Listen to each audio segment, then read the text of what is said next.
Bonjour chères abominations et bienvenue sur la chaîne de l'Abominable Gardien, une chaîne qui, comme vous le savez, est 100% dédiée à l'appel de Cthulhu, le jeu de rôle. Voilà, la maison Corbett c'est enfin terminé. Ça nous a pris, comme vous avez pu le constater, plus de 5 séances, là où je pensais au départ que ça allait peut-être nécessiter 2, voire 3 grand max. Je pense que c'est lié au roleplay qui s'installe de plus en plus parmi mes joueurs. Pour moi, c'est pour le coup une expérience extrêmement délectable. C'est très appréciable de voir en tant qu'MJ, de voir ces joueurs de plus en plus investir leur perso. Et donc, je vous remercie, amis joueurs, pour votre talent, car vous m'offrez énormément de plaisir lors de ces parties. Voilà. Donc la maison Corbett c'est terminé, mais nous voici à nouveau sur le pont. Il n'y a donc absolument aucun répit pour nos investigateurs, nos héros, puisque dorénavant je les appellerai comme ça, car nous avons décidé tous ensemble de finalement revenir un petit peu à une version plus pulp de l'appel de Cthulhu. Donc nos héros, c'est Hector Panet, bien entendu, l'illustre, le célèbre, arrogant détective privé belge. On y voit bien sûr là les traits de Hercule Poirot. Nous avons également Igor Kerensky, l'aliéniste russe exilé, car il n'apprécie de moins en moins les méthodes qui sont imposées dans son pays. Nous avons également Takeshi Yosai, le japonais artiste peintre ultra sensible, voire écorché vif, et dans ce nouvel épisode, dans ce nouveau one-shot que nous allons jouer, nous allons découvrir un nouveau personnage qui rejoint les rangs de la SPR, la Society for Psychical Researches, mais je vous en dis pas plus maintenant, je vous laisse le découvrir dans l'épisode qui suit. Bref, comme je vous le disais, aucun répit pour nos investigateurs héros, car les voici à nouveau embarqués dans une nouvelle aventure, Edge of Darkness, à la frontière des ténèbres, qui était jusque-là présent seulement dans la boîte d'initiation Starter Set de l'appel de Cthulhu, en version papier, et qui vient de sortir il y a peut-être quelques semaines, voire un mois, qui était d'ailleurs, je crois que Carter a fait une vidéo sur le sujet, qui vient de sortir en module aventure pour Foundry VTT. Je crois même que c'est le premier, si je dis pas de bêtises, module de l'appel de Cthulhu pour Foundry VTT, donc livré avec des maps, le scénario en version anglaise, etc. Donc ça a été une réelle aubaine pour moi de faire jouer ce scénario qui est mon scénario d'initiation préféré, devant The Hunting, devant la maison Corbett. Ah, évidemment, j'ai mentionné Carter, mais je ne peux pas ne pas mentionner Love Maps, qui, pour Edge of Darkness, a produit en urgence et en avant-première les maps que je vais faire jouer lors de ce scénario, des maps magnifiques. Évidemment, la qualité est toujours au rendez-vous, c'est absolument sublime. Donc merci infiniment Damien pour ce très beau cadeau. Alors bien entendu, comme vous l'avez remarqué, ce sont toujours les mêmes personnages qui reviennent dans chacune de nos aventures. Évidemment, c'est un choix, vous l'avez compris, c'est pour que mes joueurs déroulent un roleplay de plus en plus efficace, qu'ils incarnent de mieux en mieux leurs personnages, etc. Mais il y a une contrepartie à vouloir toujours jouer avec les mêmes personnages, c'est qu'il faut également créer une cohérence, une connexion entre les différents scénarios. Une connexion pour le coup que j'ai trouvée entre la maison Corbett et Edge of Darkness, un lien, une sorte de fil conducteur ténu qui permet de connecter les deux histoires, et je me suis rendu compte, bizarrement, que j'avais déjà semé quelques indices dans la nécropole. Ce qui fait que ces 3 scénarios se connectent via ce fil conducteur pour créer une sorte de mini-campagne, et je pense que je vais pouvoir y rajouter d'autres scénarios qui vont permettre donc à la SPR, la Society for Psychical Researches, de poursuivre ses activités à travers différentes aventures.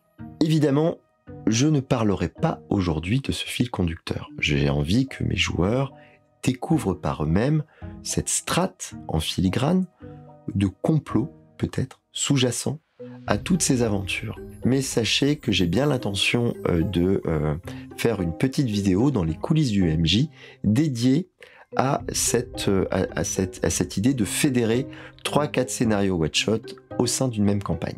Également, je ferai une vidéo dédiée à la préparation de The Hunting, la maison Corbett, une vidéo dédiée à la préparation de Edge of Darkness lorsque ce scénario aura été entièrement joué. J'ai également une petite faveur, une question. On me le demande souvent, est-ce que je vais rejouer la campagne Pulp Cthulhu de Serpent à deux têtes? C'est mon chouchou, j'adorais le faire rejouer, mais si je le rejoue, je rejoue cette campagne depuis le début, c'est-à-dire depuis l'épisode 1, le chapitre bolivien. Mais ce n'est pas innocent. C'est-à-dire, si je le fais, je dois tout refaire depuis le début, c'est un peu contraignant. Ce qui est super, c'est que je vais le faire avec les maps de Love Map, ce que je n'avais pas au départ. Mais j'ai également envie de faire jouer une autre campagne qui s'appelle The Holder of Stone, une mini-campagne toute nouvelle de l'appel de Cthulhu, et ma deuxième campagne préférée, Les Oripeaux du Roi. Donc, je vais profiter de cette tribune pour vous demander votre avis. Qu'est-ce que vous aimeriez voir jouer en campagne sur la chaîne de l'Abominable Gardien? Voilà.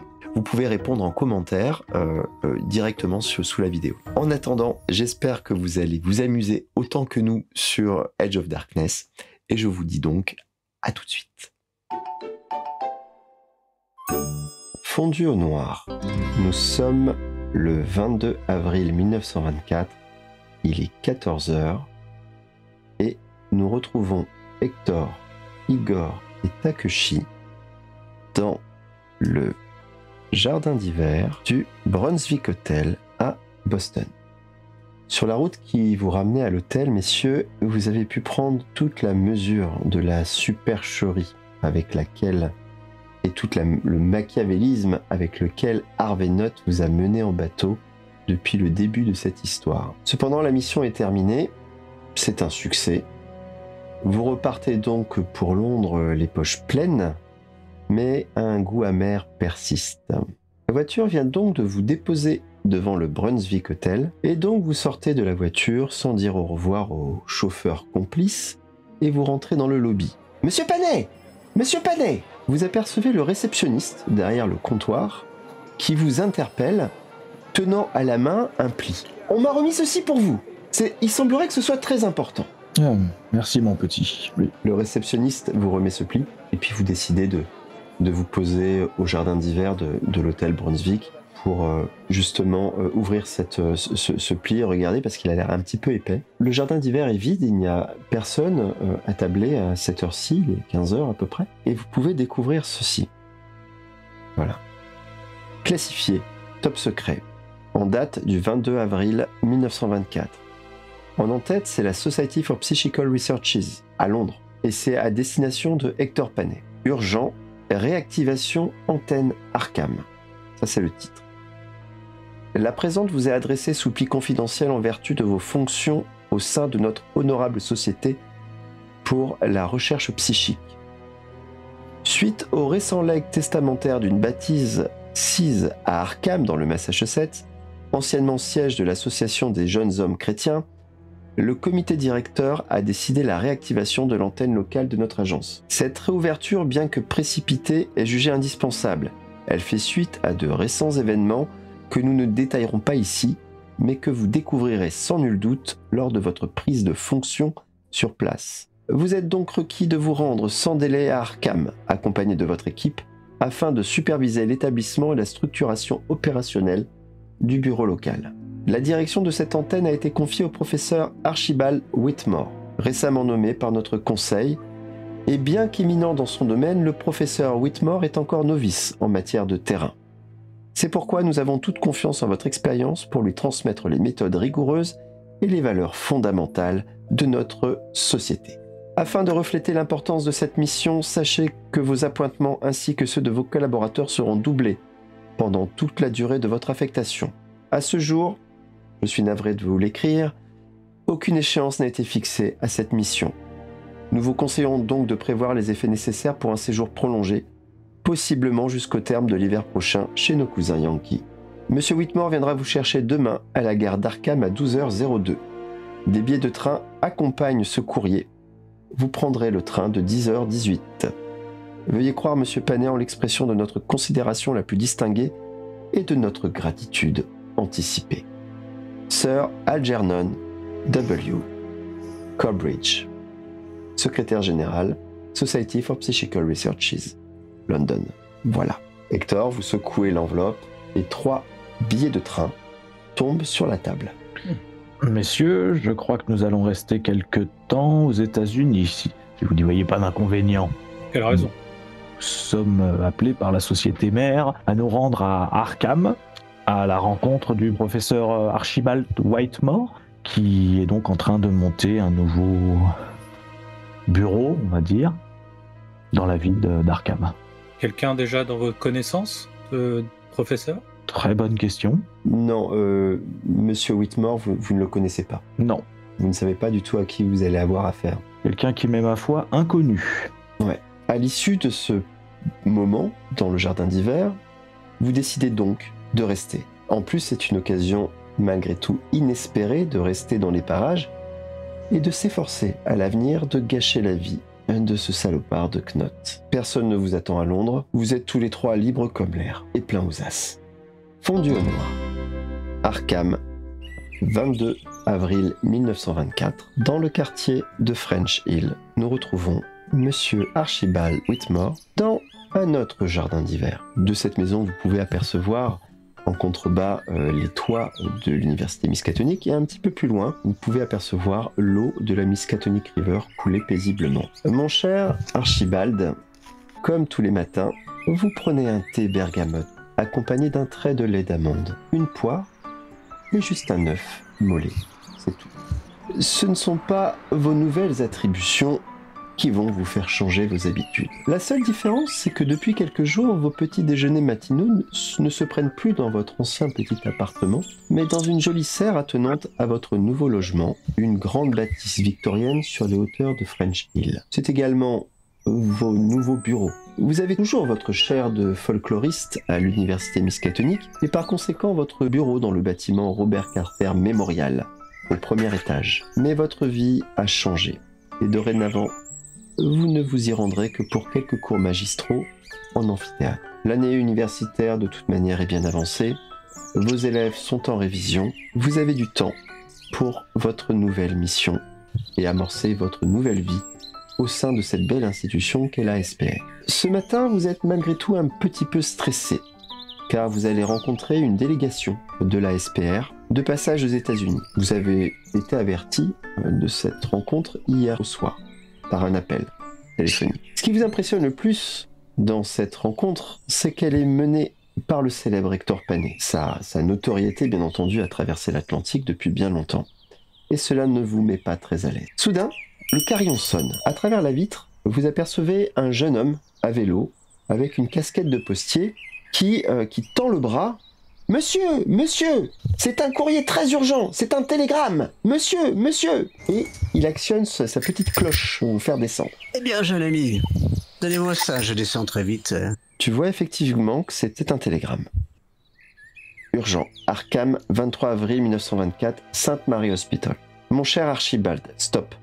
Votre présence est immédiatement requise à l'hôpital Sainte-Marie d'Arkham. Stop. Une urgence est déclarée dans la chambre 112. Stop. La demande émane expressément de votre ami et mentor de toujours, Monsieur Roper. Merryweather. Stop. Son état est grave et il a exigé de vous voir sans délai. Stop. Veuillez vous présenter au plus vite possible. Message transmis par le docteur de service, Cécile Waldron. Je vous prie, ne tardez pas. Fort bien. Si j'ai bien compris la situation, je suis seul dans cette demeure où les invités sont arrivés. Non. Alors, vos invités ne sont pas arrivés. Et je suis censé aller chercher les invités... Ouais, vous avez été averti hier soir que vous deviez, aujourd'hui à 12h02, récupérer à la gare de Arkham la délégation de la SPR. Que vous dites, c'est que vous allez faire d'une pierre deux coups. Sur le télégramme, on vous dit de ne pas passer dans la matinée, puisqu'il fait des examens, mais d'y aller justement en tout début d'après-midi. Pour vous, ça semble assez simple. Vous récupérez votre délégation et tous ensemble, vous vous rendez à l'hôpital Sainte-Marie. L'hôpital Sainte-Marie, vous le connaissez, bien sûr, puisque c'est l'hôpital qui se trouve sur le campus de l'université Miskatonic. Et vous connaissez également de nom, même si vous n'avez jamais eu affaire à ses services, grand bien vous fasse, le docteur Cécile Waldron. Fort bien, je n'ai... Donc je vaque à mes occupations le matin, à mes cours, mes lectures, et à l'heure venue, j'embarque, si j'ai bien vu dans mes possessions, une vieille fourgonnette tout à fait clinquante. Eh bien, je prends une petite gorgée de vous savez quoi avant de partir, étant stressé un peu de nature et je m'en vais directement chercher Monsieur Panet et la délégation à la gare, à l'heure convenue. Fondu au noir. La caméra survole la ville, l'avenue Peabody, et descend sur une camionnette de couleur crème qui s'engage sur le pont Peabody en direction du nord. Le soleil fait scintiller les quelques chromes qui restent sur votre véhicule. Sur l'autre rive, sur la gauche, les panaches de fumée d'un train qui rentre en gare et qui freine en crissant. Au moment où vous vous garez sur le parvis, les premiers voyageurs sortent de la gare et vous reconnaissez tout de suite Hector et 2 autres hommes à ses côtés. Vous sortez du véhicule, vous ouvrez les portières et maintenant, je vous laisse vous rencontrer. Je me précipite. Monsieur Panet, Monsieur Whitmore. Ah, je crois que C'est la même le chose. majordome est là. Je recommence. Vous pensez?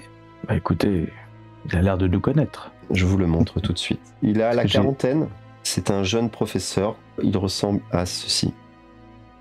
Il porte bien. Il est assez élégant. Il a un regard intelligent et vif, lumineux. Une coiffure, somme toute, expérimentale. Et des petites lunettes dorées, cerclées. Une moustache taillée qui montre en fait que c'est un homme qui fait attention à son apparence. Il est svelte, plutôt fin. Et il a un port assez altier. Monsieur Panet, enchanté messieurs. Bienvenue à Arkham. Je suis Archibald Whitmore, professeur de la chaire folklore à l'université de Miskatonic. Bonjour professeur Whitmore, permettez-moi de vous présenter Monsieur York Kerensky et Monsieur Takeshi Yosai, tous les deux parties de notre antenne de la SPR londonienne. Bien, vous êtes des éminences grises. Surtout, Monsieur Panet, je connais pas vos 2 collaborateurs. En tout cas, bienvenue à Arkham. J'espère que vous avez fait bon voyage. Oui, on va merci. dire que nos premières journées aux États-Unis n'ont pas été aussi enrichissantes que nous le souhaitions. Il y a eu quelques petites aventures et des fâcheuses déconvenues avec la personne qui nous a fait venir ici, mais nous gardons ça pour nous pour l'instant. Pas de souci, pas de souci. Je suis désolé, je suis un peu dans l'urgence. Je dois aller voir un très vieil ami à moi à l'hôpital Sainte-Marie qui est dans l'université de Miskatonic. Je vous propose de monter avec moi et de m'accompagner si cela vous va. Nous n'en aurons pas pour longtemps et puis nous pourrons aller juste après nous poser à French Hill, si cela vous va, bien sûr. Écoutez, si mes collègues sont d'accord, je n'y vois pas d'inconvénient. Pas d'objection de ma part. Non plus. Bien, prenez place. Alors c'est une fourgonnette voilà, que j'ai pu avoir il y a peu. J'espère que vous serez à votre aise. Ça risque de bousculer un petit peu. En tout cas, il y a assez de place pour poser vos bagages. Très bien. Eh ben, moi je monte. Pareil, je m'installe. Très bien. C'est Et parti. donc vous quittez la gare d'Arkham, mon cher Archibald, vous reprenez le même trajet. Vous reprenez par Peabody et vous avez ici, Sainte Marie Hospital se trouve sur West Beekman Street. Pour info, le nouveau siège de la SPR lui se trouve là, vraiment à une volée de pierre, hein. C'est tout près. Oui, pendant le trajet, j'interpelle le professeur et... Professeur, je voulais savoir, vous exercez dans quelle spécialité à l'université? Alors j'ai une chaire sur le folklore, un peu les histoires anciennes qui font parfois l'imaginaire de nos contemporains. J'étudie beaucoup voilà, les histoires, des légendes qui ont fait la renommée d'Arkham et de ses environs. Je suis passionné d'histoire, mais je pense que si nous commençons à parler d'histoire, ça va durer un petit peu longtemps. Je suis un peu... Oh. Je monopolise cette parole. Très bien. Et votre Et lien vous-même avec la... Alors, moi je suis docteur Kerensky. Normalement, vous avez dû entendre parler de moi. Je suis un éminent savant aliéniste. Oui, oui. Mais bien moins que Monsieur Panet, en termes de renommée, forcément. Les hommes de l'ombre, vous savez. Absolument.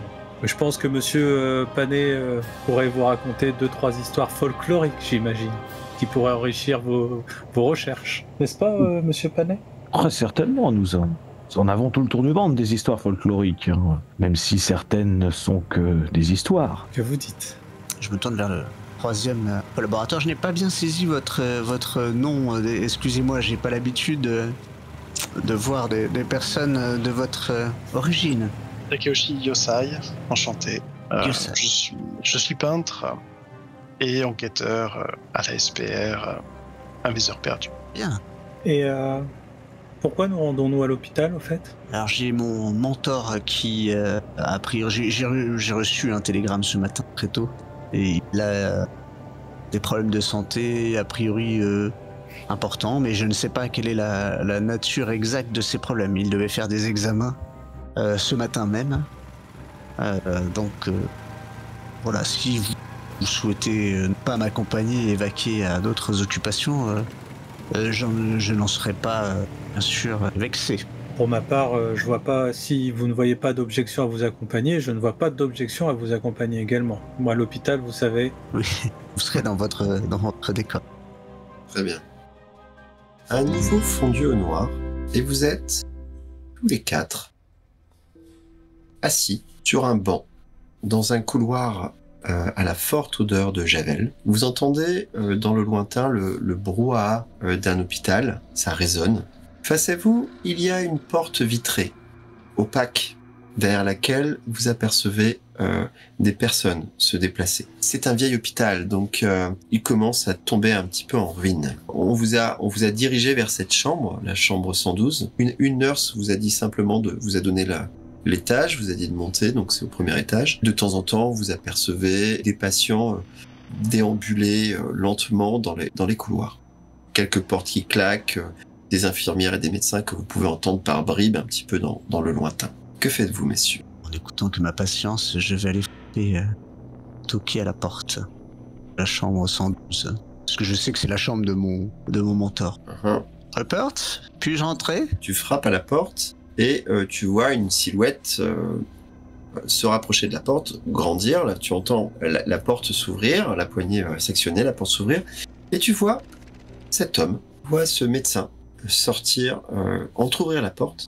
Il a un visage très sympathique. C'est un homme qui a l'air d'être bien dans sa fonction, mais tu vois qu'il est tendu. Il vous regarde tous les 4. Il s'adresse à vous. Je vous ai déjà vu sur le campus. Vous êtes Monsieur Whitmore, n'est-ce pas? C'est cela même. Vous êtes venu, je vois, avec des amis. Il n'y a pas de problème. Monsieur Merriweather m'a bien sûr rappelé que vous pouviez venir accompagner. Je dois vous mettre en garde. Je sais que c'est votre ami, mais il n'en a plus pour très longtemps. Je suis navré de vous le dire. Ses jours sont comptés, peut-être ses heures même. Il est très fragile, il est très affaibli, donc je vous demanderai bien sûr de le ménager. Vous pouvez pas rester très longtemps. Une dernière chose. En rentrant, il y a sa femme qui est là, Agnès, qui est très très affligée, et son fils. C'est un personnage, son fils. Et je pense que l'émotion fait que ce moment très dur pour lui fait que il peut ne pas être très courtois. Voilà. Je vous prie de rentrer. N'hésitez pas à me faire appeler si jamais il y a un problème. De toute façon, je ne suis pas très loin, je suis au même étage. Et il vous montre une porte à battant, juste là. Je suis derrière cette porte, mais je m'occupe de ce service. Donc n'hésitez pas à me faire signe s'il y a un problème. Je m'empresse de prendre la parole et j'ai fait Dr Kerensky. Bonjour. Est-ce qu'on pourrait avoir une idée du diagnostic et pourquoi ces jours sont en danger? C'est... Pour ses lunettes, il essuie ses verres de lunettes qui sont embués sur les revers de sa blouse blanche. C'est un véritable mystère. C'est-à-dire? Il est tombé malade très précipitamment. Ça a été subi. Il est arrivé, il se plaignait de mal au ventre et de nausées, mal à la tête. Et en quelques heures, son état a décliné. Il est arrivé hier soir, en fait, à 23h, minuit. Et nous sommes restés à son chevet avec des infirmières presque toute la nuit. Ça, je suis fatigué, j'ai très très peu dormi. Et son état s'aggrave à une vitesse incroyable. Mais je ne sais pas. Je suis démuni. Tous les examens que nous avons pu faire ne me permettent pas aujourd'hui de diagnostiquer un mal commun. Il me semble que ce ne soit pas contagieux. En revanche, si ça l'était, adieu. Il est en état pour parler, malgré tout. Je lui ai déconseillé, mais comment vous dire, il veut vraiment vous rencontrer, Archibald. Voilà, et il a vraiment besoin, j'ai l'impression qu'il a l'intention de se confier à vous. En tout cas, pour lui, c'était très important, c'est pour ça que ce matin, je vous ai envoyé un télégramme au plus vite, pour que vous puissiez venir après les soins du matin. Bien fait, c'est vraiment quelqu'un d'important pour moi. Je suis désolé de vous imposer ça. Je n'avais pas prévu cela. Si vous ne souhaitez pas rentrer, n'hésitez pas, hein, bien sûr. Mais je pense que c'est assez mystérieux. Donc je rentre. Ok, tu rentres. Que faites-vous, messieurs? Vous pouvez tout à fait l'accompagner. Je l'accompagne. Très bien. Oui, je vais l'accompagner également. La porte s'entrouvre et révèle une petite chambre dans laquelle se trouve un vieil homme complètement affaibli. Il y a également dans cette pièce une femme qui est à son chevet. Elle. Évidemment, Archibald, vous la connaissez, c'est la femme de votre ami. Et son fils, qui est juste là, qui lui, en revanche, vous ne l'avez jamais rencontré. La porte se referme derrière vous. Qui est le dernier à rentrer dans la pièce? Ok, Hector, faites-moi s'il vous plaît un test de toc. Vous savez que vous pouvez consommer de la chance. Okay. Ça fait beaucoup. Okay. Non, puis de toute façon, je suis concentré dans mes pensées. Monsieur Takeshi, est-ce que vous pouvez me faire s'il vous plaît un test de pouvoir? Ça passe. Vous rentrez tous les 4 dans la pièce, et Takeshi, au moment où vous franchissez la porte, quelque chose vous retient. Certainement lié à votre extrême sensibilité. Et vous tournez la tête vers le couloir. En fait, vous vous penchez un petit peu comme ça en arrière pour voir à nouveau la perspective du couloir. Et vous remarquez, au fond, à l'angle du mur, une silhouette en blanc qui, une fraction de seconde, passe la tête également, un petit peu comme vous, un petit peu en symétrie. Et vous apercevez alors un visage pas du tout agréable à regarder. Il disparaît. Ça vous glace le sang. Une fraction de seconde, vous avez l'impression de vous projeter, des images défilent dans votre tête, et comme une sorte de bande que l'on passe à l'envers, et s'arrête brusquement sur une scène. Lorsque vous arriviez chez Note, vous avez croisé une voiture. Et dans cette voiture, il y avait un homme en blanc dont vous n'avez pas vu le visage. Son comportement n'était pas... Il se contentait de regarder... Comme quelqu'un qui est attiré par un bruit, certainement le bruit de la porte qui s'ouvre, et qui a penché sa tête pour regarder dans le couloir. Vous êtes tous les 4 dans la pièce. Vous avez Rupert Merriweather qui est encore couché la tête sur le côté et qui commence à se redresser un petit peu. Vous faites rapidement un tour d'horizon. Vous apercevez Agnès Merriweather qui dodeline de la tête comme ça et qui vous salue très discrètement. Elle a la main qui tient fermement la main de son mari qui dépasse dessous la couverture. Le fils, en revanche, il est à côté d'elle. C'est un homme, comme il est là sur cette image, au physique plutôt ingrat, très très maigre, tout en nerfs. Il a un visage dur et massier. Il doit avoir 25 à 30 ans tout au plus. Il a les lèvres pincées et le regard noir, les sourcils froncés. Il est brusque dans ses mouvements. Il se tourne vers vous brusquement et il détourne la tête, il regarde sa mère et il fait ça. Comme s'il était excédé. Et il commence à prendre ses mains et à se ronger les ongles. Il donne l'impression d'un gamin, finalement, turbulent. Il est là, il trépigne, il regarde ses pieds, il a des petits souliers vernis noirs et un costume très étriqué, une chemise terne, grisâtre. Il respire pas la joie de vivre, ce jeune homme. Que faites-vous, messieurs? Moi, je m'excuse déjà auprès de... Je salue Agnès et je m'excuse et ma chère Agnès, j'espère que vous allez bien. Je suis venu au plus vite pour m'enquérir de la santé de mon ami et mentor Rupert. Que se passe-t-il exactement? Et je me tourne vers lui également. Je l'examine un peu, voir parce que je l'ai vu il y a pas longtemps, j'imagine. Agnès, oh, merci. Merci Archibald. Il avait vraiment envie de vous voir. On ne comprend pas, n'est-ce pas Bertrand? Et donc il se tourne vers son fils et fait non, je ne comprends pas. Je ne comprends pas pourquoi mon père voulait voir cet homme. Voyons Bertrand, s'il te plaît, ce n'est pas le moment. S'il te plaît Bertrand, s'il te plaît. Bon, en tout cas, Archibald, merci infiniment d'être là. Et t'entends Agnès, il est arrivé. Il est là. Je suis là, Rupert. Il se Je fais le tour du lit, moi je me mets à côté du lit. Archibald, mon ami, viens donc là. Toi, le fils que je n'ai pas eu. Là, vous constatez tous que Bertrand gronde intérieurement. Tu vois qu'il est fou de rire. Agnès le regarde, fait Bertrand, s'il te plaît, ce n'est pas le moment. Bertrand, s'il te plaît. Et il se retourne, il donne un grand coup de pied dans une chaise qui valdingue et qui va pas se briser, mais qui va rebondir contre une armoire côté porte, derrière vous. Il est là, et puis il te regarde, il vous regarde tous les quatre avec ce qui s'apparente à de la haine dans les yeux. Et puis il se retient, il serre les dents, vous voyez ses mâchoires se crisper, et Rupert fait viens donc là, Archibald, je vois que tu es venu avec tes amis.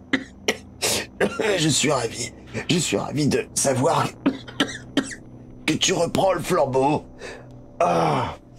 C'était, je ne sais pas, je ne comprends pas ce qui m'arrive. Racontez-moi. Qu'avez-vous fait? Qu'avez-vous vu? Et tu vois qu'il se redresse dans son lit comme il est là sur l'image. Agnès, il faut que je m'entretienne avec ces messieurs. Est-ce que... Bertrand, s'il te plaît, tu es mon fils, je t'aime. Mais je dois parler avec ces messieurs de travail. Et c'est confidentiel. Je ne veux pas que ça puisse se retourner contre vous. C'est pour vous protéger. Croyez-moi. Son fils est fou de rage. Il prend l'arceau du lit de son père et il agite comme ça. Comment tu peux me faire ça, papa? Comment tu peux me faire ça? La main d'Agnès se pose sur l'épaule de son fils.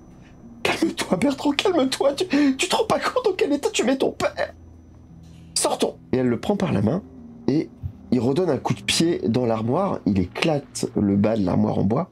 Il claque la porte derrière lui. Toute la cloison se met à vibrer. Je les accompagne vers la porte pendant qu'ils sortent. J'attrape la chaise qu'il avait envoyée valdinguer et j'en profite avant qu'il ferme la porte pour essayer autant que possible de jeter un coup d'œil dans le couloir, passer la tête, voir s'il y a toujours la personne qui nous observe. Il sort bruyamment. Il sort en perte et fracas. Et puis, avec Agnès, tous les deux, ils partent vers la droite et ils passent la porte à double battant très violemment. Quand tu passes la tête, Takeshi, tu les vois partir tous les deux à droite. Agnès qui tire par le col de la veste de son fils. Tu l'entends qui peste, qui l'insulte. Ça ne se passera pas comme ça! Ça ne se passera pas comme ça, maman! Je suis sûr qu'ils veulent nous déposséder! Tu es pas perturbé par ça, Takeshi. Tu tournes la tête à gauche et tu vois au fond du couloir. C'est un couloir assez long qui s'élargit un moment pour donner accès en fait à une sorte de grand dortoir. Mm-hmm. Et tu vois comme ça, tu vois des lits au fond et tu vois deux dos. Contre le mur, bras croisés et jambes croisées aussi, un homme en blanc. Quelques secondes. Il est là, il entend le bruit, il se retourne, il te voit, et avec cette tête très grimaçante, il te fait un léger sourire,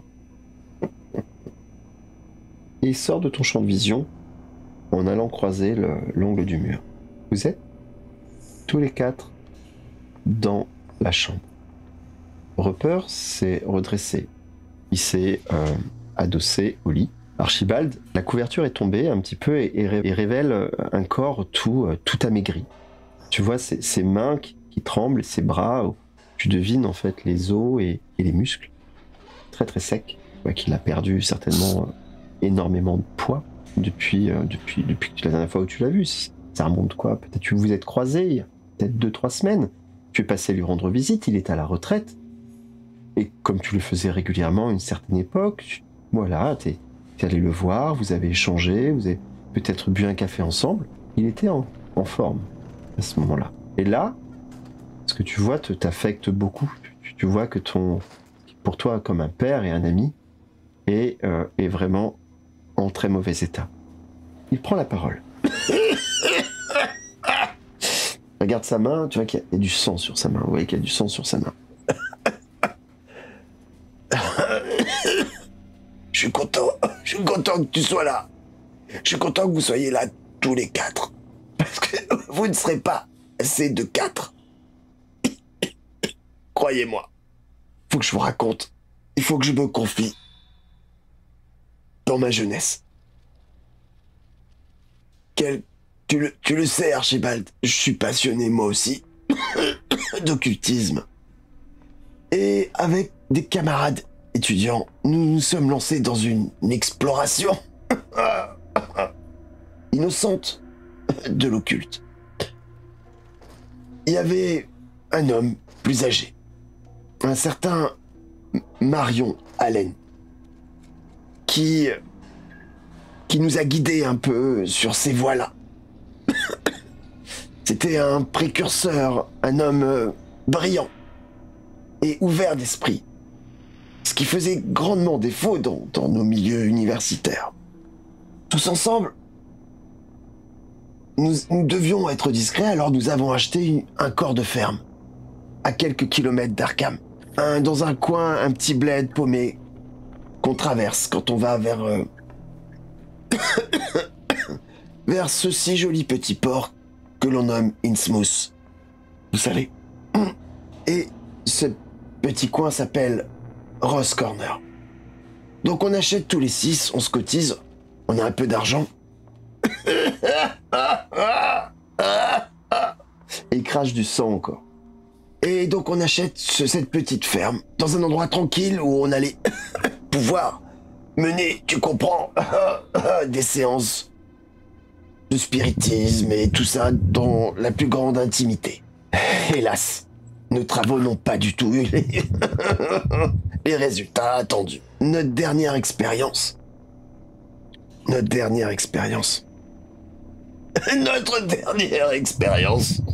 Racontez, très cher. Notre dernière expérience a invoqué une force maléfique dans ce monde. Et au lieu de tenter de l'expulser, nous avons pris peur et avons abandonné la maison, persuadés que la magie qui avait amené le mal dans ce monde le retiendrait également dans la maison. Cependant, j'ai découvert, Archibald, depuis que le sort qui lie l'entité à la maison ne dure que le temps de la vie de son lanceur. Je suis le dernier survivant de ce groupe et je crains qu'à ma mort, la chose ne se libère enfin et ne sème le chaos. Comme tu peux voir, je suis trop vieux et malade et lâche pour retourner dans cette maison. Je suis coupable de bien des choses, mais mon péché le plus grave a été d'avoir déclenché cette horreur, cette nuit fatidique. Je suis convaincu que l'entité s'échappera de ce confinement à ma mort. Prends la boîte. Il désigne une petite boîte en métal absolument inoffensive sur la table de nuit à côté de lui. Je la prends. Toute l'aide que je peux vous offrir se trouve là.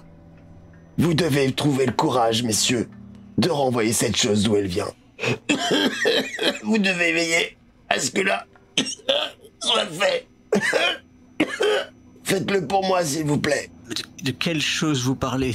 Et, une entité, le mal incarné, une chose qu'on n'avait pas appelée tellement forte. Prenez cette boîte. Je prends la boîte. Ok. Je vous en prie, messieurs, ne prenez pas mon histoire à la légère, s'il vous plaît. Et là, il se plie en deux. Comment vous êtes dans la pièce, là? Comment vous êtes Moi, j'étais au bord du lit, au pied du lit, en fait, en face de lui. D'accord. Toi, Archibald, tu étais où? Juste à côté, comme si il allait parler très doucement. Donc toi, tu es là et tu lui tiens la main. Quid de Takeshi Ozai? Vous êtes où? Je suis toujours près de la porte, vraiment au niveau de la sortie, loin. Très bien. Igor Kerensky, faites-moi s'il vous plaît un test de SAN. Ok. C'est good. Il se plie en deux et il crache en fait du sang qui vient te recouvrir ta veste, ton costume. Il se plie en deux, il s'effondre sur le côté, sans vie. Moi, par réflexe médical, je me précipite vers lui pour essayer de faire quelques premiers soins ou gestes, je sais pas quoi. Tu vois que tu sens que son cœur s'est arrêté. Je lance un massage cardiaque. Ok. Messieurs, Et je crie « Appelez les médecins, appelez un médecin, appelez l'infirmière ». Très bien. Faites-moi tous un test de SAN, s'il vous plaît. Coupé pour toi. Très bien, messieurs. Qu'est-ce que vous faites? Il est sans vie sur le lit. Malgré vos efforts, Igor, il ne revient pas. Bon moi j'arrête, forcément. Ouais. Je range la boîte. Range J'ai la vu boîte. que Bertrand pouvait être assez tendu s'il revenait et qu'il s'apercevait que j'ai un objet de son père, à son père. Très bien. Peut-être qu'il le prendrait mal, donc je le garde. Très bien. Tu le gardes tu le caches. Camoufle. Qu'est-ce que vous faites? Moi je sors de la pièce. Vous sortez de la pièce. Ok. Vous entendez dans le couloir de l'agitation, la porte s'ouvre brusquement et vous avez le médecin que vous avez rencontré, Cécile, accompagnée de 2 nurses. Les 2 femmes, elles vous disent « Messieurs, sortez, quittez cette pièce, s'il vous plaît. Le médecin vient vers vous. Messieurs, s'il vous plaît, laissez-nous faire ce que nous pouvons maintenant. Nous vous recontacterons. » Moi je vais avoir besoin de me changer. Désolé, mon cher Igor Kerensky. C'est pour votre veste. Non, c'est rien. Le couloir est calme, le couloir est vide. En revanche, vous vous dites que très certainement, en sortant, vous allez croiser Agnès et son fils, qui sont certainement toujours dans l'hôpital. Moi personnellement, je les ignore. Moi je vais. Non, je connais Agnès. Je vais vers elle si je la croise. Je sais pas si c'est le cas. Ok, vous passez la double porte. Cette double porte battante donne sur un petit espace d'attente. Effectivement, elle est là avec son fils. Et ils sont serrés l'un contre l'autre. Quand il vous voit ouvrir la porte et quand vous voit Igor recouvert de sang, Agnès se lève tout de suite brusquement. Fait « Que se passe-t-il? Que se passe-t-il? Que lui est-il arrivé? Agnès. Dites-moi, monsieur. Dites-moi. » Et il y a son fils qui essaie de la retenir et il fronce ses sourcils. Il a l'air extrêmement hostile, extrêmement méchant. Qu'avez-vous fait à mon père? Qu'avez-vous fait à mon père? Vous en voulez à sa fortune, c'est ça? Calmez-vous, Agnès. Monsieur Kerensky n'y est pour rien. Il a juste reçu beaucoup de sang de la part de votre père. Mais Je suis désolé. Il était encore bien à l'instant. Que lui est-il arrivé? Que lui avez-vous fait? Grand Dieu. Rien. Une attaque soudaine, une quinte violente et a priori un arrêt cardiaque. Elle se laisse tomber sur le canapé et elle se met les mains comme ça dans son visage, elle se met à sangloter. Il y a son fils qui la prend dans ses bras comme ça et qui s'assied à côté d'elle dans le canapé et il vous regarde méchamment. Vous entendrez parler de moi. Vous entendrez parler de moi. Ça ne va pas se passer comme ça. Faites-moi s'il vous plaît un test que je vais opposer à un test de TOC. Discrétion. Moi, je fais un test de TOC. Je fais un test Ok. de discrétion. De discrétion. Ah oui, c'est pour la boîte, tiens. Pour la boîte. Yes. Ouais, ça marche. Je fais 39. Le fils Meriwether te regarde tout particulièrement et tu sens qu'il se dit que tu caches quelque chose. Il te regarde et te fait « Si vous avez pris quelque chose à mon père, sachez que je le récupérerai. C'est à moi. Rassurez-vous, Quoi que ce soit, c'est à moi. Ça ne vous appartient pas. rassurez-vous, mon cher Bertrand, ma chère Agnès.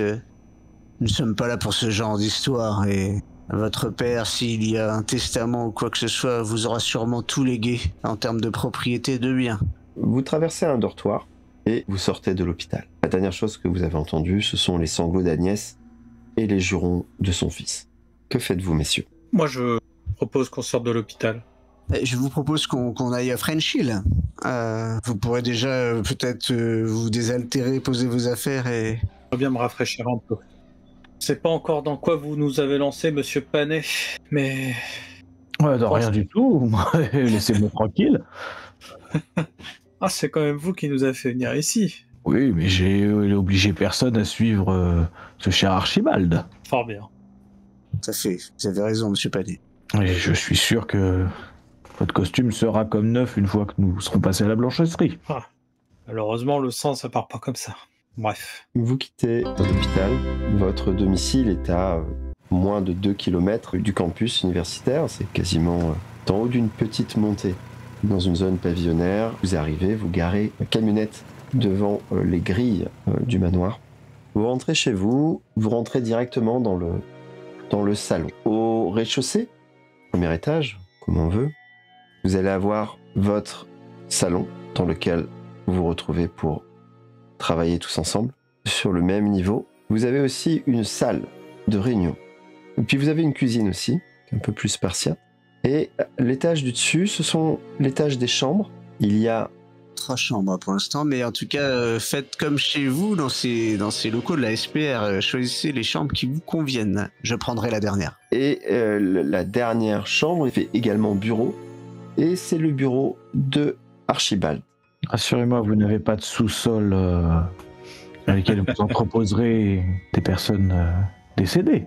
Écoutez, j'ai pas eu le temps de faire le tour, je pense. Alors, si vous avez l'âme vagabonde et curieuse, n'hésitez pas à faire le tour du propriétaire. Et une cave, je sais pas s'il y a une cave d'ailleurs. Il y a une cher cave. gardien, En fait, il y a un rez-de-chaussée sous les grands escaliers qui montent jusqu'au perron.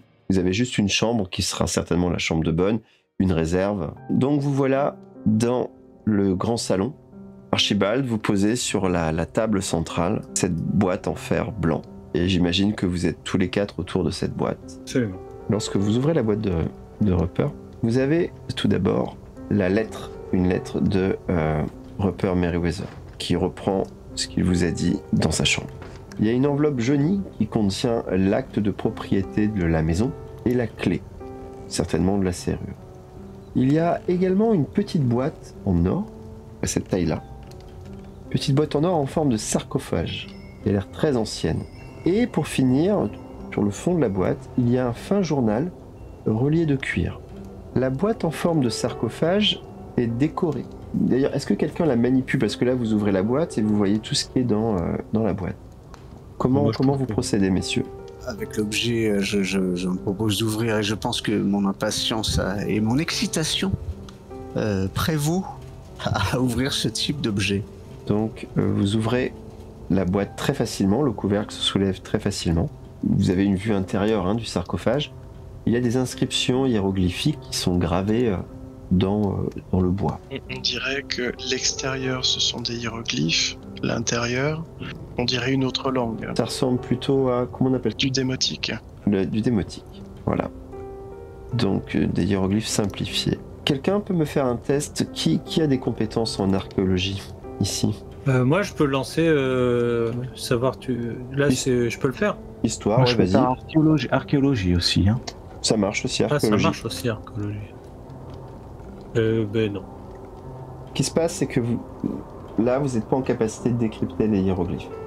Personne n'a cette compétence-là, apparemment, ou du moins... Non, je me disais simplement, on est à Miss catholique. Il doit y avoir quelques compétences et quelques spécialistes pas très loin d'ici, non? Archibald, vous connaissez quelqu'un qui travaille dans le même département que le vôtre, qui est effectivement à la Miss catholique. C'est un jeune chercheur.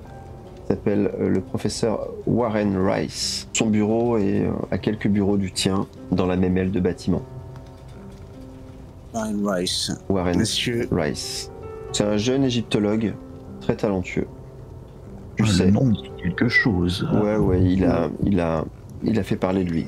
Lorsque vous ouvrez la boîte, il y a donc ces hiéroglyphes, et peut-être ce démotique que vous n'arrivez pas à déchiffrer, mais il y a également d'étranges sculptures sur le fond, à l'intérieur du couvercle, qui ne sont pas des hiéroglyphes ou qui ne s'apparentent pas à un langage, qui ressemble plutôt à des formes représentant peut-être des humanoïdes. Est-ce que quelqu'un peut me faire un test d'occultisme? Je peux, si, mais bon. Je vais ressortir mes dés. Je vais vous le donner. Non, mais je vais vous le donner. Qui nous a fait un magnifique 28? Moi. Takeshi. Non. Moi, en occultisme, j'ai 60. Ah, J'ai oui. fait 28. Très bien. Lorsque, mon cher Igor, vous regardez ces sculptures, d'étranges sculptures, gravures dans le bois, ça ressemble à des formules ésotérique, peut-être lié au continent perdu de Mu. De Mu. De Mu. Voyez-vous ça? Ça me parle, ça, Mu? Oui, quelque part un peu. J'en fais part à mes camarades. Ok, donc sur la table, vous avez posé le sarcophage ouvert en deux. Et il y a également ce petit journal fin, relié de cuir, tenu fermé par un lacet de cuir également. Je propose d'ouvrir ce journal. Qui s'y colle. Et moi, je veux bien. Il consiste en 3 doubles pages. Le journal A, le journal B et le journal C. Le journal A ressemble à ceci. Voilà. Je suis en train de le lire, justement. C'est un article de journal qui date de mars 1877, un an après, à peu près, l'acquisition de la maison. Il y a une deuxième double page qui s'appelle Journal 2, qui est là. Voilà. Des pages qui sont très abîmées, une écriture assez appliquée, et une troisième double page qui présente également une autre coupure de journal et des inscriptions dans la marge avec des noms et des dates.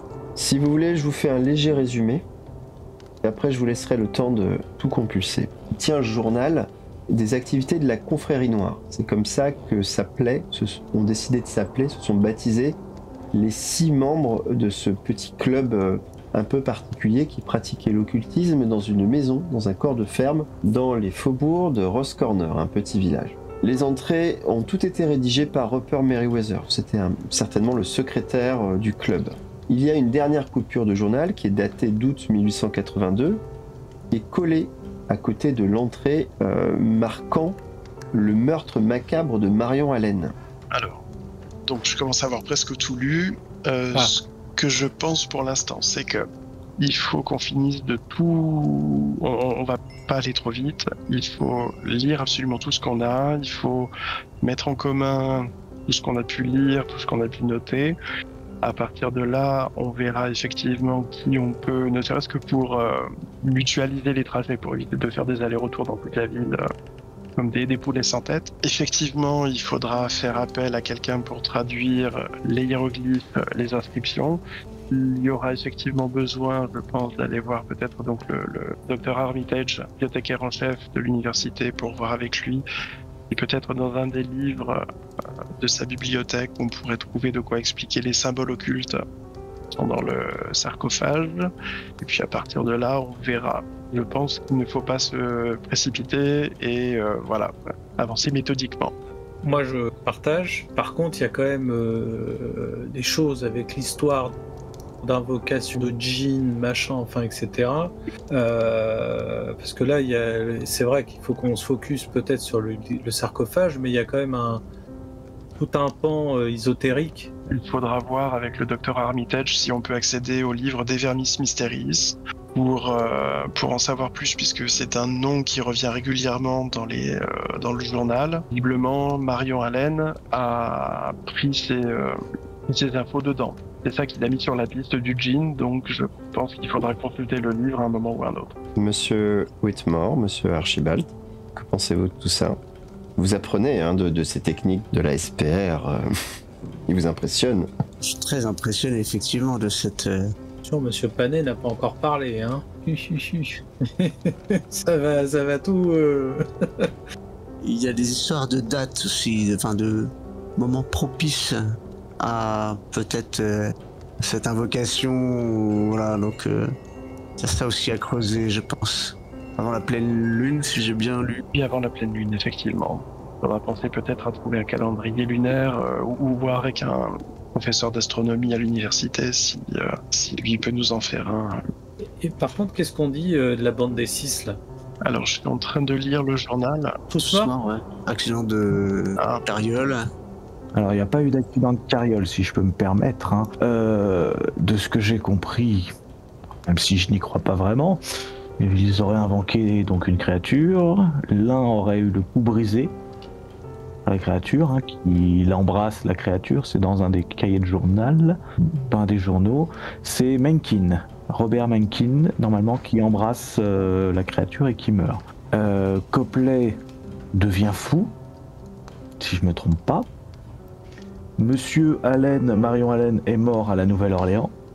L'article de journal du 14 août 1877. Pour ce qui est de Crawford Harris et Cecil Jones, pas d'informations particulières, ça peut être intéressant de savoir de quoi sont-ils morts. Et Monsieur Merriweather qui est mort aujourd'hui. Donc ils sont tous morts. Donc selon le livre, la créature devrait pouvoir être libérée du grenier dans lequel elle est enchaînée, enfermée. Malheureusement, le shérif Johnson n'a pas demandé d'autopsie, donc on ne pourra pas creuser, savoir un petit peu de quoi ils sont morts exactement, de quoi est capable la créature, si c'est bien elle qui les a tués, on aura du mal à savoir. Pour Monsieur Marion Allen, il a été agressé, il semblerait. Il a eu des affreuses marques sur le front et on lui a coupé la langue. Donc on n'est pas sur cracher du sang et mourir comme Monsieur Merriweather. Moi j'avais déjà quelques petites questions que je m'étais un petit peu notées, mais j'ai eu pas mal de réponses. Donc est-ce qu'ils ont vraiment appelé cette créature par mégarde, ou est-ce que l'un d'entre eux était intéressé? Voilà, alors aussi ils ont abandonné la maison. Est-ce que quelqu'un y est retourné depuis? Ça c'est une question. Il semblerait qu'il y ait des journaux ou d'autres indications dans la maison. Oui, c'est ce que j'ai vu. J'ai lu dans un des documents. Il y a aussi deux choses intéressantes. Allen qui part à la Nouvelle-Orléans avec probablement un objet, un artefact égyptien. Alors est-ce qu'il s'agit de l'arthropode qui était censé être dans la boîte ou de l'ambre? Ça, je ne sais pas. Mais la lettre de Rupert te dit que le document dans la ferme explique l'expérience qu'ils ont menée. Voilà. Absolument. Et la dernière chose que j'ai notée aussi, c'est que... Alors il y a toute une histoire avec des poudres. Oui, qui jetaient, faisaient de la fumée. Ouais. Voilà. Toute une histoire avec des pentagrammes, des sceaux. Et le dernier événement, il y a aussi quelque chose à Boston.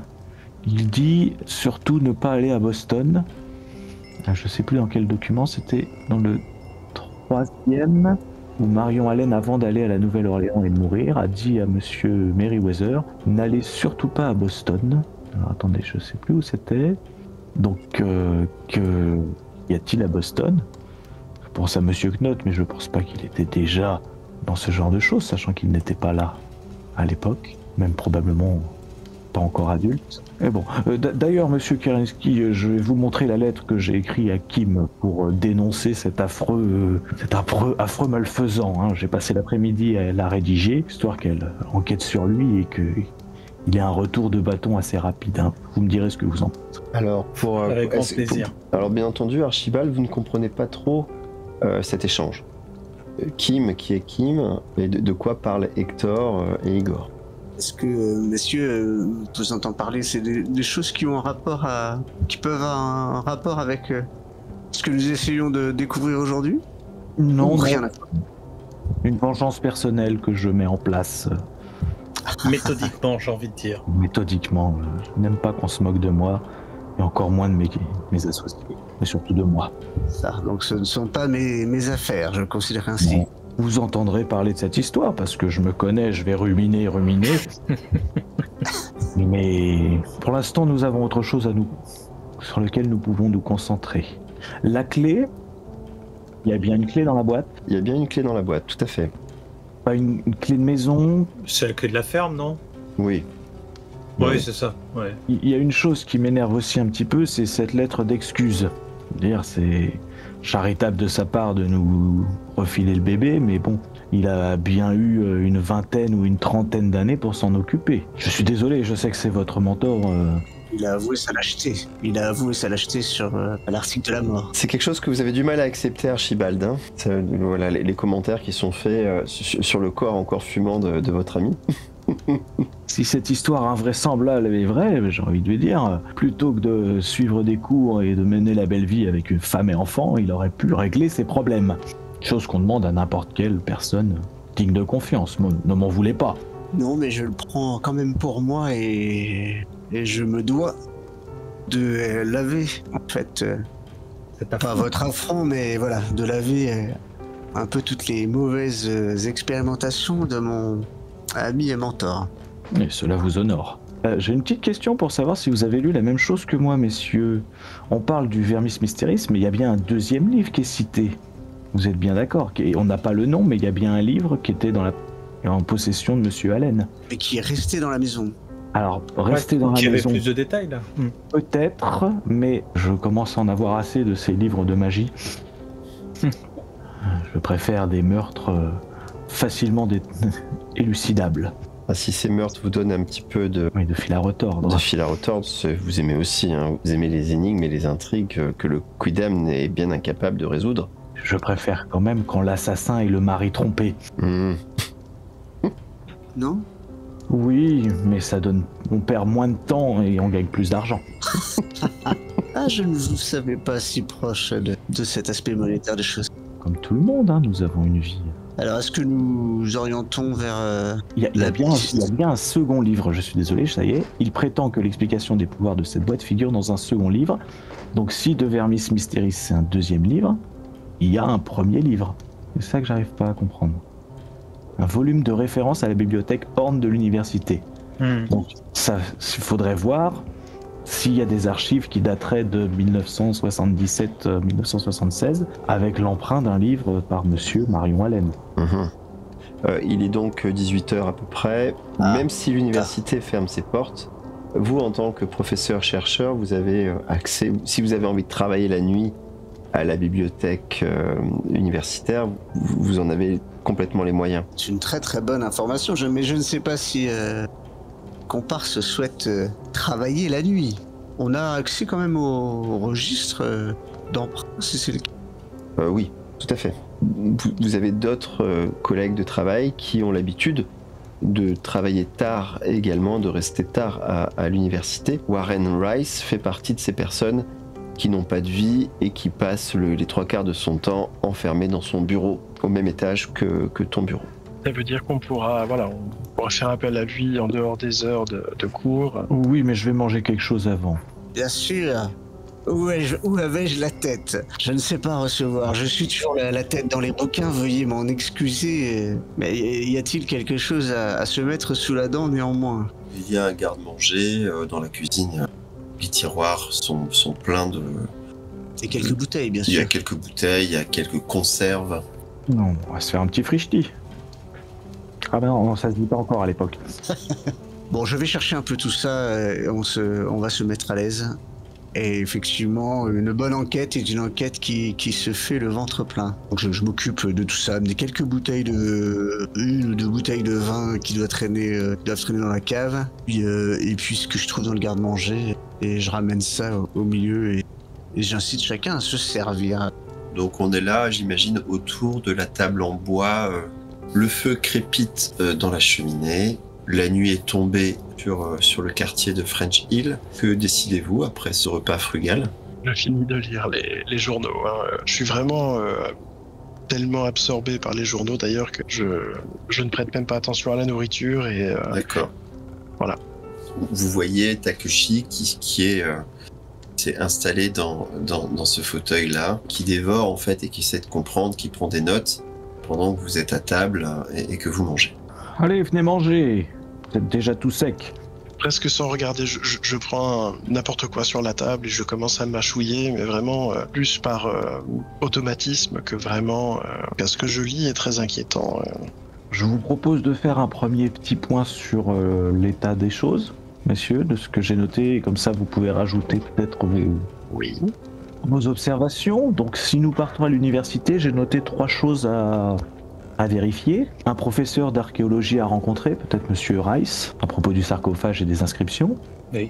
Le livre qui aurait été emprunté par Monsieur Marion Allen, oui. Donc à trouver. Et ensuite se renseigner sur le Vermis Mysteris, donc peut-être auprès d'un érudit en ésotérisme. Je me permettrais d'ajouter, il y a l'histoire de la poussière. Alors comment j'ai noté ça? Dimon Gazi. Je l'ai noté aussi, mais je sais pas à qui en parler, donc peut-être que ça fera partie de... J'espérais trouver la solution à cette énigme dans le Vermis Mysteris. Et d'ailleurs, en parlant de poudre, j'ai l'impression qu'il y a 2 poudres différentes qui ont été utilisées. Une première qui aurait été jetée sur le feu, qui aurait dégagé une couleur verte, et une deuxième qui aurait été jetée sur l'ombre. L'invocation, ouais. Est-ce qu'il s'agit à chaque fois de la même poudre ou de 2 poudres différentes? Là, je n'ai pas la réponse. J'espère retrouver en fait toutes les étapes du rituel d'invocation pour pouvoir faire le tri effectivement, savoir s'il y a une poudre pour l'invocation, une pour rendre la chose visible, ou si c'est la même poudre qui sert pour les deux. Par contre, vous aviez noté qu'il y avait 4 ambres. Oui. Un qui était en leur possession et 3... Et les 3 autres, on sait pas vraiment. Et puis, et je pense que si on va à la bibliothèque, l'histoire, il parle d'un djinn. Alors je sais pas si l'entité djinn ça nous parle, mais est-ce qu'il y a des textes ou des livres qui parlent spécifiquement de ces formes d'entités? À l'époque, tout le monde à l'époque sait ce qu'est un djinn. Ouais. Bon, donc Ouais. Ok. Il serait intéressant peut-être aussi de se renseigner sur la mort des 3 autres compagnons de la confrérie. Peut-être même de s'intéresser un peu plus à la mort du premier, mais bon, comme vous avez dit, il n'y a pas eu d'autopsie, donc... Je m'excuse, je vous interromps juste un peu. Est-ce que quelqu'un a commencé à faire une liste, justement, vraiment par écrit, de tout ce qu'il... Oui, impeccable, super. Après, je peux vous envoyer, on va voir. Oui, je serai preneur, s'il vous vous mettre plaît. J'ai noté. Pour information, on parlait tout à l'heure des 4 morceaux d'ambre. D'après ce que j'en ai lu... il est dit dans un des livres qu'à l'origine, le sarcophage contenait 4 morceaux d'ambre. Mais, si j'ai bien compris, quand Marion Aden l'a trouvé, le sarcophage ne contenait plus qu'un seul morceau.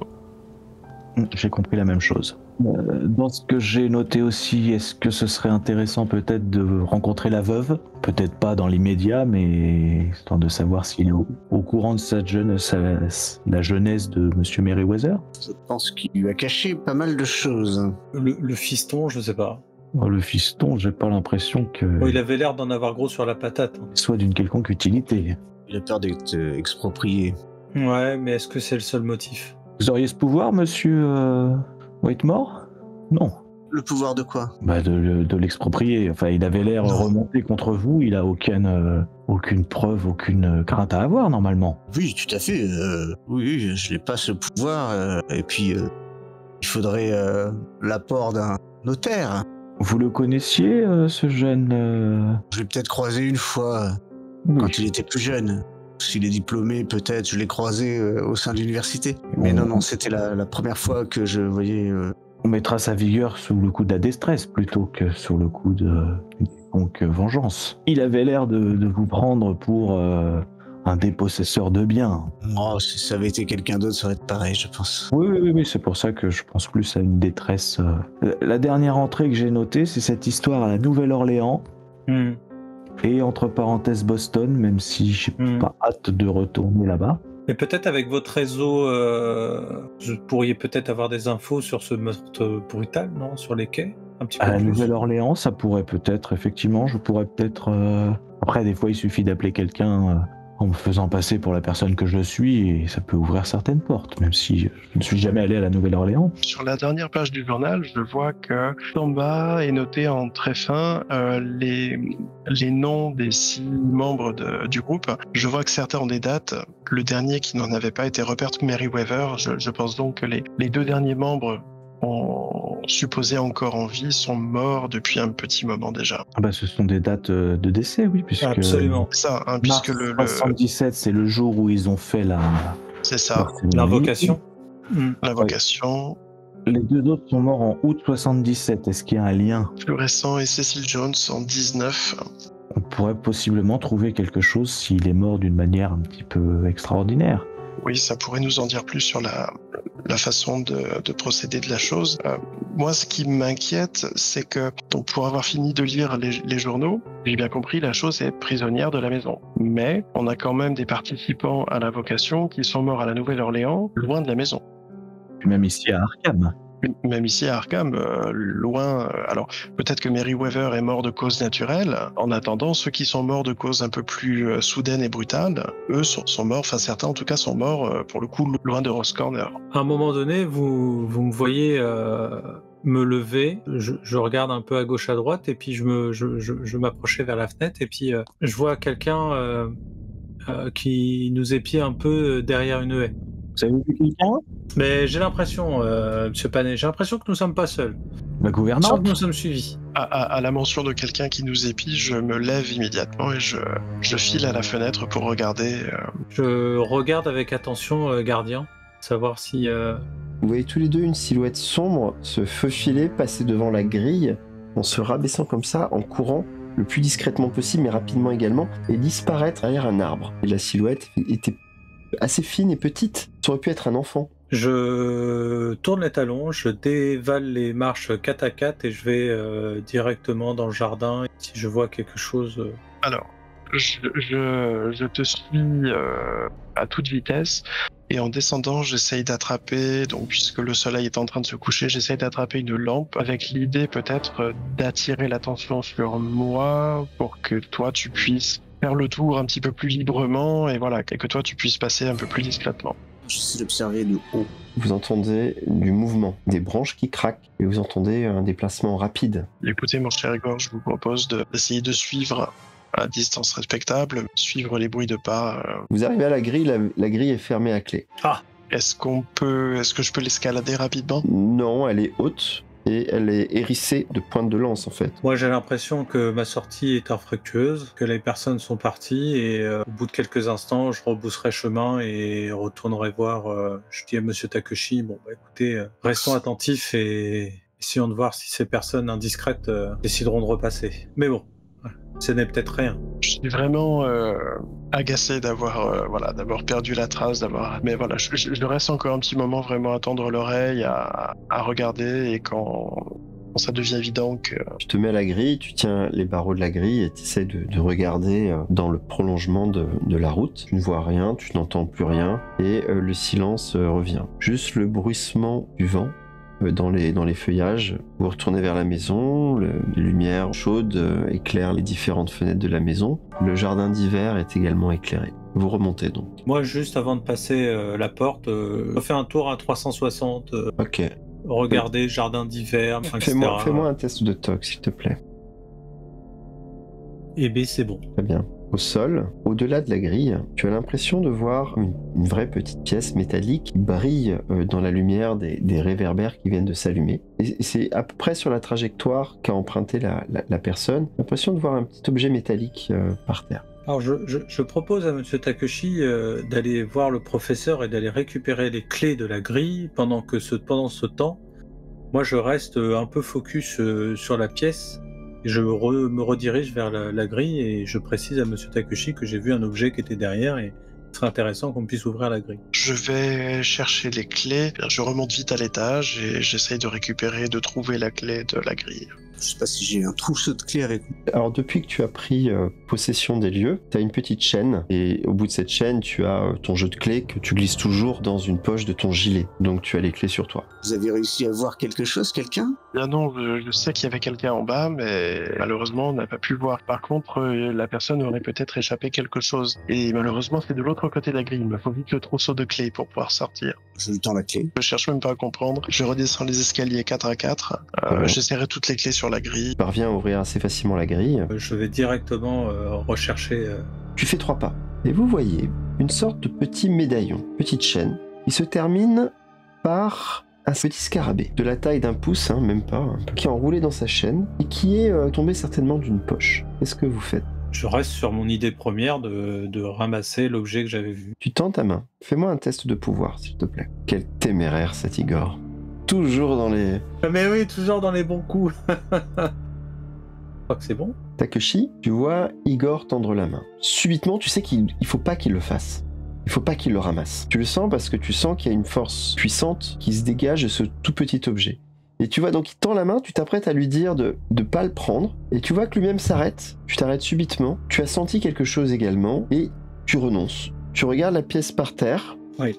Tu te dis que c'est pas une bonne idée de la ramasser. J'ai l'idée tout de suite me dire, je prends un de mes stylos dans ma poche, passer le stylo dans la chaîne pour pouvoir pas le toucher avec mes mains, mais pouvoir porter l'objet avec mon stylo. Ok, petit texte de dextérité. J'ai 85.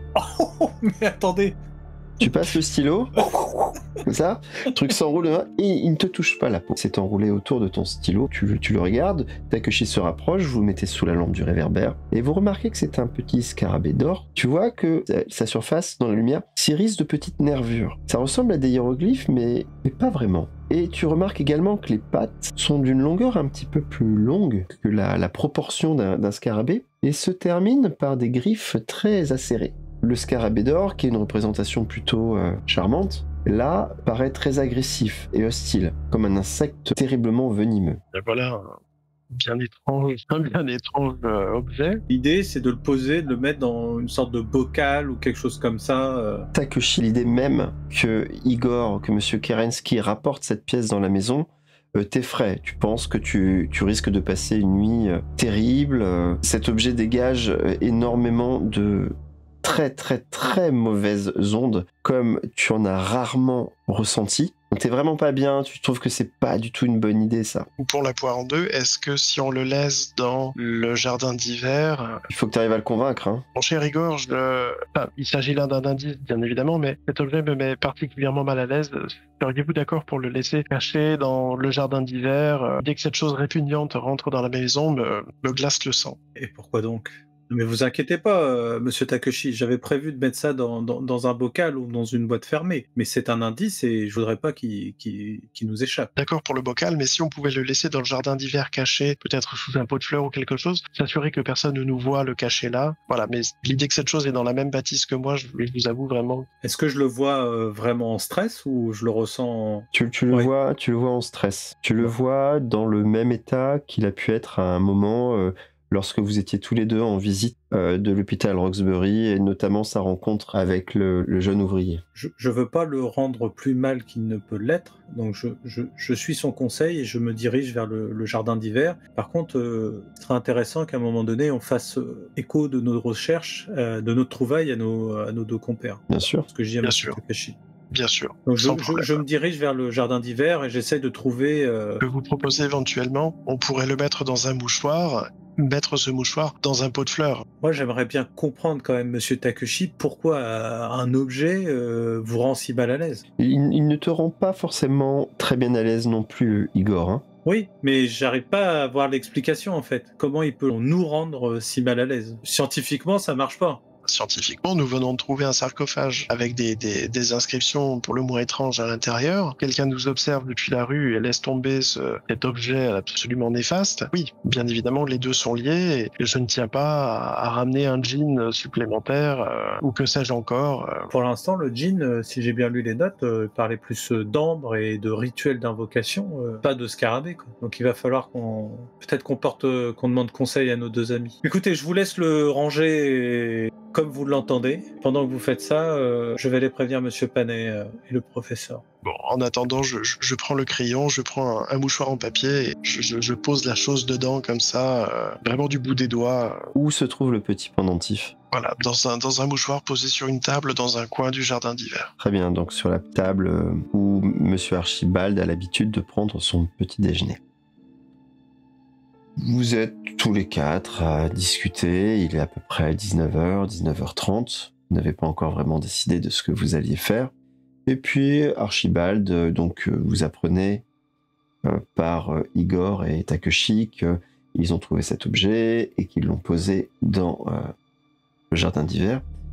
Vous vous rapprochez de la fenêtre, portez votre regard en direction du jardin d'hiver et vous avez l'impression qu'il y a une sorte de lueur qui pulse à travers les vitres, une lueur verdâtre. Messieurs, c'est moi où je rêve, j'ai la berlue, je crois.